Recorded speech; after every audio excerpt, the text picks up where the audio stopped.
குச்சியை கலால் விட்டு அடிங்க, அப்பதானே புள்ள ஆடு ஓடுபடி ஊமை குத்தா குத்தாம அடிய அண்ணன் நடந்து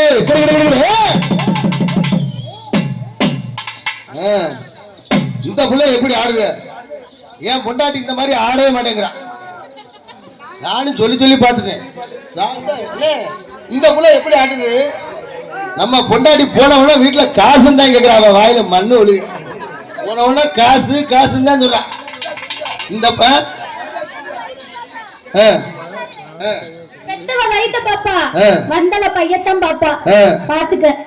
பரவாயில்லையா, நீ 3 விஷயம் கத்துருக்கீங்க. போங்க அடியா அண்ணே நடந்து அவசியா. ஆனா ஒரு குண்டி நல்லா ஆடுது, ஒரு குண்டி சும்மா ஊமை குத்தாவே ஆடுது. அதுதான் தெரியல. அப்படி எங்கடாமா சும்மா நம்ம ஊர் தான். நம்ம ஊருமா? இந்த நம்ம ஊரு. நீ ஒரு நடை, ஒரு நடையும் நக்மா நடையும் ஒண்ணுதான். அடியா அண்ணே நடந்து அவதரமா கையா வீச்சு அண்ணே கரண்ட்ல அடி செத்து போயிடாது. அடியே பொம்பளை பொம்பளை எல்லாம் தலை மெட்ராஸ் ரெவடி முடியாது. நீங்க ஒரு பொம்பளை எல்லாம் ஒரு அடக்க உனக்கு வேணாமா?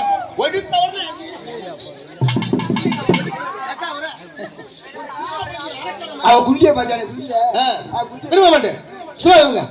அடியா அப்புறம் அப்புறம் பணத்தை படிக்க புடிச்சுக்கிச்சுன்னா அப்புறம் 150 விட முடியாது. கரிய பேர் எதிர்ப்பிட்டேன் சொல்லிவிட்டேன். அடியா நடந்து அவதரம்மா கையா வீச்சு என்ன கண்டு பேசம்மா அடியே எங்க இருந்து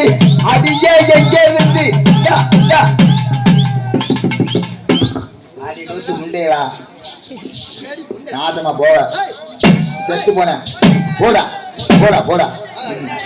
வாங்க தலைவர். சரி பாரு பாரு பாரு பாரு. ரைட்டு ஐயா தூக்குங்க. ரைட்டு போவாங்க. ஏய் டவுசர் போடல போவாங்க. அண்ணே 2 பேர் மொத்தமா வந்தா பிடிக்கல. அண்ணே அந்த புள்ளைய 2 பேரும் கூப்பிடணும். எப்படி கூப்பிடுறா? டேய் போமா அவன் அழகுல பாத்தியா? ஆயத்திரி ஏய் வாடி வெள்ளக்கார வேளாயி